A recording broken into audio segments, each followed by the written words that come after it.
Matric inter sent up exam या फिर 10-12 sent up exam का रूटीन जारी हो चुका है और साथ ही जारी हुआ है कुछ बहुत ही बेहद कठोर नियम, जिसकी वजह से लाखों छात्र मैट्रिक और इंटर एग्जाम 2026 से बाहर होने जा रहे हैं। जी हां, लाखों छात्र मैट्रिक इंटर 2026 की परीक्षा में नहीं बैठ पाएंगे, क्योंकि ये जो रूटीन जारी हुआ ना, इसके साथ ही कुछ नियम जारी हुए और ये इन नियमों की वजह से लाखों छात्रों के भविष्य पर संकट मंडराने लगा है। और ये संकट है क्या?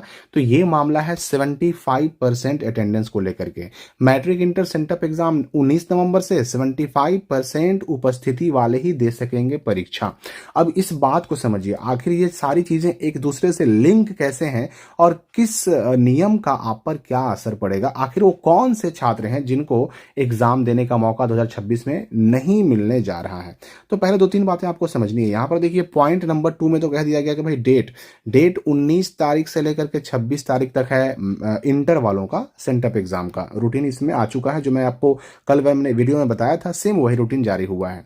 और मैट्रिक वालों का भी सेम वही जो रूल है यहां पर बताया गया है और इनका डेट है 19 से 22 नवंबर तक सेंटअप एग्जाम का। लेकिन यहां पर जो रूल बताए गए हैं ना, मैट्रिक और इंटर दोनों में बिल्कुल सेम बातें कही गई है, उन्हीं को आपको समझना है। देखिए, पहले 3 नंबर पॉइंट आप यहां पर अच्छे से समझिए।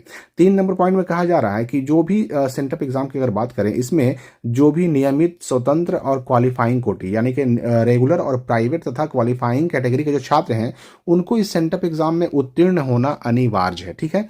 अब यहाँ पे कह दिया गया कि सेंटअप एग्जाम में वही विद्यार्थी शामिल होंगे जिनकी उपस्थिति उनके अपने शिक्षण संस्थान यानी स्कूल में न्यूनतम यानी मिनिमम 75% हो। अब आगे फिर क्या कहा जा रहा है कि इस सेंटअप एग्जाम में उत्तीर्ण विद्यार्थियों को ही इंटर 2026 के एग्जाम में शामिल होने के लिए एडमिट कार्ड जारी किया जाएगा। और यदि किसी भी स्टूडेंट के अगर देखा जाएगा कि उनके एग्जाम में या तो वो शामिल नहीं होते हैं या फिर अनुपस्थित रहते हैं या फिर वो सेंटअप एग्जाम में फेल हो जाते हैं, तो ऐसे जो भी छात्र होंगे उनका मैट्रिक इंटर 2026 के एग्जाम में शामिल होने के लिए उनका जो है ना एडमिट कार्ड ही जारी नहीं किया जाएगा। और जब एडमिट कार्ड जारी नहीं होगा तो जाहिर सी बात है कि ऐसे बच्चे 2026 के मैट्रिक इंटर में फरवरी में होने वाले एग्जाम में शामिल भी नहीं हो पाएंगे। सारी चीजें एक दूसरे से लिंक हैं। अब लिंक कैसे है ये बात समझिए। यहां पर एक बात यह भी कह दी गई कि जो पूर्ववर्ती यानी एक्स स्टूडेंट हैं, कंपार्टमेंटल है और इंप्रूवमेंट है, ऐसे बच्चों को सेंटअप एग्जाम में शामिल नहीं होना है, ऐसे बच्चों को नहीं बैठना है।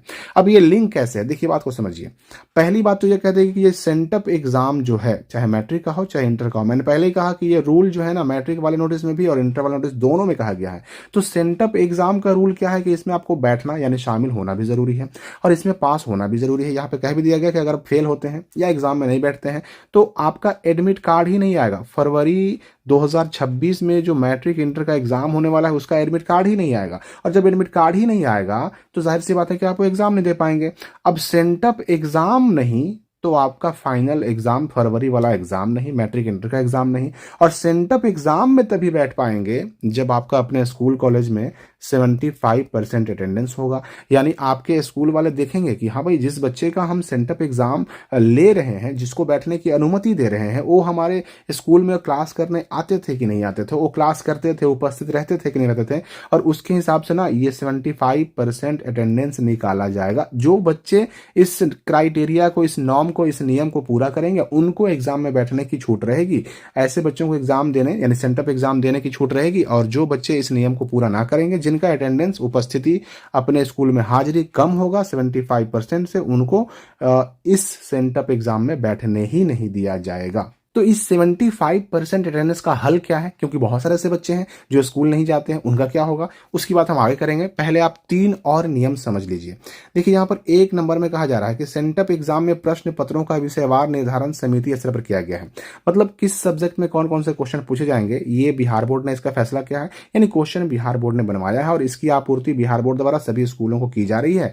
और इसके लिए अलग से कोई पैसा जो है ना, विद्यार्थियों से भी कोई शुल्क नहीं लिया जाएगा। मतलब सेंटअप एग्जाम के नाम पर अगर कोई स्कूल 10 या 12 क्लास के बच्चों से पैसा लेता है, फी लेता है, तो वो भी गलत है, उसकी भी शिकायत आप कर सकते हैं। दूसरी बात यहाँ कही जा रही है, पॉइंट नंबर 2 में कहा जा रहा है कि जो बिहार बोर्ड है उसका जो प्रश्न पत्र का प्रारूप होगा, सेंटअप एग्जाम में जो क्वेश्चन पूछे जाएंगे वो इंटर और मैट्रिक जो 2026 में फाइनल एग्जाम होने वाला है ना, ठीक वैसे ही उसी के अनुरूप उसको तैयार किया गया है, ताकि जो स्टूडेंट है ना वो पहले से बिहार बोर्ड के मैट्रिक इंटर के एग्जाम के लिए अपने आप को तैयार कर सके। और यही नहीं, ये सेंटअप एग्जाम के आयोजन और इसका मूल्यांकन पूर्व व्यवस्था के अनुसार सभी मान्यता प्राप्त स्कूलों के स्तर पर ही किया जाएगा। मतलब सेंटर जो है इसका, सेंटर कहीं और नहीं जाएगा, आपको अपने ही स्कूल में एग्जाम देना होगा। 3 बातें कह दी गई। क्वेश्चन बिहार बोर्ड ने बनाया, इसका कॉपी OMR बिहार बोर्ड भेजेगा। क्वेश्चन जो सेंटअप एग्जाम का बनाया गया है वो सेम वैसा ही बनाया गया है जैसा मैट्रिक और इंटर के एग्जाम में पूछा जाना है। और साथ ही साथ ये भी कह दिया गया कि मैट्रिक इंटर सेंटअप एग्जाम में बैठने वाले बच्चों से अलग से कोई पैसा नहीं लेना है। और ये 75% वाला जो अटेंडेंस वाला नियम है, सिर्फ यहीं पे नहीं, यहां पर भी कह दिया गया है। यहाँ 8 नंबर पॉइंट में देखिए कि सभी मान्यता प्राप्त स्कूल जो है ना, उनसे अनुरोध है कि वैसे विद्यार्थी जिनकी उपस्थिति 75% से कम हो, उनको सेंटअप एग्जाम में सम्मिलित होने की अनुमति नहीं दी जाए। और सेम यही सारी चीजें ना मैट्रिक वाले जो रूटीन को जारी किया गया ना, उसमें भी यही बातें लिखी गई है, सेम वही सारी चीजें लिखी गई है, आप यहाँ पर पढ़ सकते हैं। अब सवाल ये उठता है कि बहुत सारे ऐसे बच्चे होंगे जिनका 75% अटेंडेंस नहीं होगा, तो क्या ऐसे बच्चे सेंटअप एग्जाम नहीं दे पाएंगे? क्योंकि सेंटअप एग्जाम नहीं तो आपका एडमिट कार्ड नहीं आएगा, एडमिट कार्ड नहीं आएगा तो आप फरवरी 2026 में होने वाले मैट्रिक इंटर में बैठ नहीं पाएंगे। तो आखिर क्या होगा ऐसे बच्चों का? देखिए, इसमें ना बहुत सारी बातें अब स्कूल वालों के हाथ में है, ठीक है। स्कूल वाले ही ये तय करेंगे कि हम किस बच्चे को सेंटअप एग्जाम में बैठने दें और किसको नहीं बैठने दें। अब ये बात आपको याद रखनी होगी कि स्कूल अगर चाहे तो आपको सेंटअप एग्जाम में बैठने से रोक भी सकता है। अब ये अथॉरिटी, ये अधिकार, ये पावर स्कूल के पास है और आप कुछ कर भी नहीं सकते, क्योंकि स्कूल डायरेक्ट आपको अटेंडेंस रजिस्टर दिखा देगा कि भाई देख लो, आपका अटेंडेंस जो है अटेंडेंस रजिस्टर के हिसाब से जो 75% होना चाहिए वो नहीं हो रहा है। और जब बिहार बोर्ड ने नोटिफिकेशन में ये बात कह दिया है कि 75% अटेंडेंस से कम होने पर बच्चे को बैठने ही नहीं देना सेंटअप एग्जाम में, तो हम कैसे बैठने दें? स्कूल वालों का हाथ हो गया है मजबूत, अटेंडेंस रजिस्टर उनके पास है, तो स्कूल वाले चाहें तो सच में आपको सेंटअप एग्जाम में बैठने से रोक सकते हैं। और ये बात तो आप समझ ही गए होंगे कि सेंटअप एग्जाम नहीं तो फाइनल मैट्रिक इंटर का फरवरी वाला एग्जाम भी नहीं। तो इस बात का पूरा दारोमदार अगर देखा जाए तो वो है आपके स्कूल पर। स्कूल रोक दिया तो समझिए कि आपका साल बर्बाद। अगर स्कूल ने अलाउ कर दिया, आपको एग्जाम में बैठने की अनुमति दे दी, तब समझिए कि आपका बेड़ा पार। सेंटअप एग्जाम दे देंगे, आपका रिजल्ट बन जाएगा, रिजल्ट बना करके आपका बिहार बोर्ड भेजा जाएगा और समझिए कि आपका एडमिट कार्ड भी आ जाएगा। एडमिट कार्ड आ जाएगा तो फिर एग्जाम देने से आपको कोई नहीं रोकने वाला है। अब रही बात की रिजल्ट बनाने का, भी यहाँ पे फॉर्मेट दे दिया गया है। ये सारे फॉर्मेट अलग अलग कोटि के बच्चों के रिजल्ट बनाने के हैं, मैट्रिक वाले में भी और इंटर वाले में भी रिजल्ट बनाने का पूरा फॉर्मेट यहाँ पर दे दिया गया है कि किस बच्चे का रिजल्ट, किस कोटि के बच्चे का रिजल्ट कैसे बनेगा। रिजल्ट इंटर वालों का 5 तारीख तक, 5 दिसंबर तक हर हाल में भेज देना है बिहार बोर्ड को, और मैट्रिक वालों का 2 दिसंबर तक रिजल्ट बना करके सेंटअप का भेज देना है बिहार बोर्ड को, ठीक है। तो ये बात आप समझ जाइए कि जो ये रूटीन जारी हुआ है, इस रूटीन के हिसाब से आपके स्कूल के अंदर ही एग्जाम होगा। इस सेंटअप एग्जाम का एडमिट कार्ड नहीं आएगा, लेकिन सेंटअप एग्जाम में ना बैठने वालों का एडमिट कार्ड फाइनल एग्जाम के लिए नहीं आएगा। सेंटअप तो बिना एडमिट कार्ड के देना है, अपने स्कूल में देना है, लेकिन जो फरवरी वाला एग्जाम होता है ना, मैट्रिक इंटर का फाइनल एग्जाम, एनुअल एग्जाम, उसके लिए तो एडमिट कार्ड आता है। और जब सेंटअप एग्जाम में अगर कोई किसी कारण से भी एब्सेंट हो गया या फिर स्कूल वालों ने ही उसे रोक दिया, तो फिर उसका एडमिट कार्ड फाइनल एग्जाम के लिए नहीं आएगा। ऐसे बच्चे का साल हो जाएगा बर्बाद।